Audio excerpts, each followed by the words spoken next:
बिस्मिल्लाहिर्रहमानिर्रहीम। अस्सलाम वालेकुम। नफसानी ख्वाहिश से बचने का सबक आमोज़ वाक़या। फ़िक्र रहमतुल्लाह अलैह ये हिकायत नकल करते हैं कि बनी इसराइल में एक आबिद शख्स था जिसे अल्लाह ताला ने ज़ाहिरी हुस्न जमाल भी बहुत दे रखा था। अपने हाथ से ज़ंबील बनाता और फ़रोख्त करके बसर औकात अता करता था। एक दिन वो बादशाह के दरवाजे पर से गुज़रा। बादशाह की बीवी की खादमा ने देख लिया। जाकर मलका से कहने लगी कि यहाँ एक आदमी है कि ऐसा हसीन शख्स कभी देखने में नहीं आया, ज़ंबील फ़रोख्त करता फिर रहा है। मलका ने हुक्म दिया कि मेरे पास ले आओ। उसे लाया गया तो बस देखते ही लट्टू हो गई। कहने लगी ज़ंबीलें फेंक दे और ये चादर संभाल। बांदी से कहा कि तेल और खुशबू वगैरह ला, हम इससे अपनी हाजत बरारी करेंगे। और आबिद से कहने लगी कि अब तुझे ज़ंबीलें बेचने की ज़रूरत नहीं रहेगी। आबिद बार बार इनकार करता रहा। कहने लगी कि अगर तू ये काम नहीं करना चाहता तो इसके बगैर यहाँ से बाहर भी नहीं जा सकता, और दरवाजे बंद करने का हुक्म दे दिया।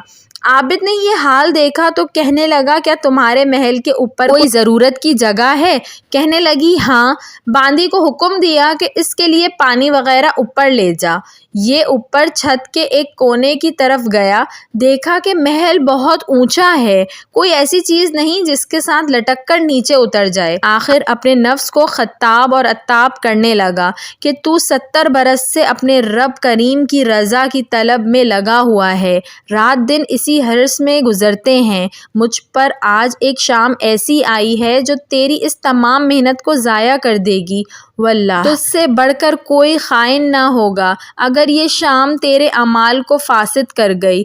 आखिर अल्लाह को क्या मुंह दिखाएगा। गर्ज इसी तरह अपने आप को खिताब और अताब करता रहा।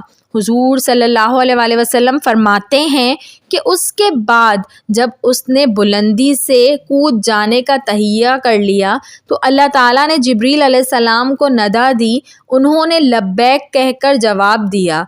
इरशाद हुआ, मेरा बंदा मेरी नाराज़गी से बचने के लिए जान की बाजी लगा रहा है। जा अपने परों से उसको थाम ले और उसे ज़रा भी तकलीफ़ ना होने पाए। चुनाचा जिब्रील अलैहिस्सलाम ने पर फैलाया और उसे पकड़कर यूं ज़मीन पर रख दिया जैसे एक मेहरबान बाप अपने बेटे को रखता है। फरमाया कि आबिद यहाँ से सीधा घर गया, ज़ंबीलें वगैरह वहीं रह गईं।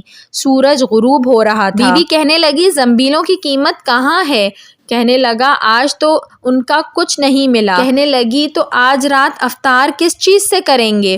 कहने लगा, आज की रात यूं ही ज़रा सब्र से काट लेंगे।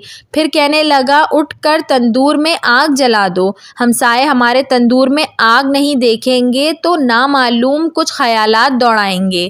ख्वामख़्वाह उन्हें परेशान करना अच्छा नहीं है। बीवी ने उठकर तंदूर में आग जला दी, खुद वापस आकर बैठ गई।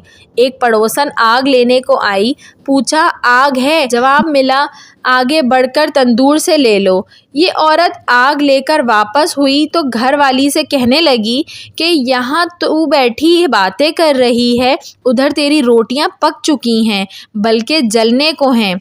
औरत ने उठकर देखा तो तंदूर बेहतरीन रोटियों से भरा हुआ था। औरत ने उन्हें बर्तन में रखा और खावंद के पास ले आई और कहने लगी कि तेरे साथ अल्लाह ताला का ये मामला तेरे बुलंद दर्जात की वजह से ही हो सकता है, लिहाजा तू अल्लाह ताला से दुआ मांग कि हमारी बाकी उम्र खुशहाली और फराखी में गुजरे। आबिद कहने लगा, इसी हाल पर सब्र अच्छा है। मगर औरत का इसरार बढ़ता गया, हत्ता कि आबिद ने दुआ करने का वादा कर लिया। आधी रात को उठकर नमाज़ पढ़ी और अल्लाह ताला से दुआ मांगने लगा कि अल्लाह ताला, मेरी बीवी का इसरार और तकाज़ा ये है कि उसको बाकी उम्र में खुशहाली और फराखी अता हो। इतने में छत फट गई। याकूत और मोतियों से भरी हुई तश्तरी नीचे आई जिससे तमाम घर जगमगा उठा। आबिद ने बीवी का पाँव दबाया जो करीब ही सो रही थी और कहा कि उठकर बैठ जाओ और जो कुछ मांगती थी वो संभाल ले। عورت بیدار ہو کر کہنے لگی، جلدی نہ کرو، اس مقصد کے لیے تو نے مجھے نہ ہی جگایا ہوتا، میں خواب دیکھ رہی تھی۔ سونے کی بہت سی کرسیاں بچھی ہوئی ہیں جو یاقوت اور زبرجد وغیرہ سے مرصع ہیں، مگر ان میں سوراخ ہیں۔ میں نے پوچھا، یہ کرسیاں کس کی ہیں؟ جواب ملا، یہ تیرے خاوند کے بیٹھنے کے لیے ہیں۔ میں نے پوچھا، یہ سوراخ کیا ہے؟ جواب ملا، یہ وہی نقص اور کمی ہے جو دنیا کی جلد بازی کی وجہ سے واقع ہوئی ہے۔ تو میں نے کہا کہ میں کسی ایسی چیز کی خواہش نہیں رکھتی جس سے تیری نشست گاہ میں نقص پیدا ہو، لہٰذا اپنے رب سے اسے واپس کرنے کی دعا کر لو۔ عابد نے دعا مانگی اور تشتری واپس ہو گئی۔ ویڈیو پسند آئی ہو تو اس کو ضرور لائک کریے گا، اور ایسی مزید اچھی ویڈیوز دیکھنے کے لیے میرے چینل اردو کہانی گھر کو سبسکرائب کر لیجئے۔ Thanks for watching. اللہ حافظ۔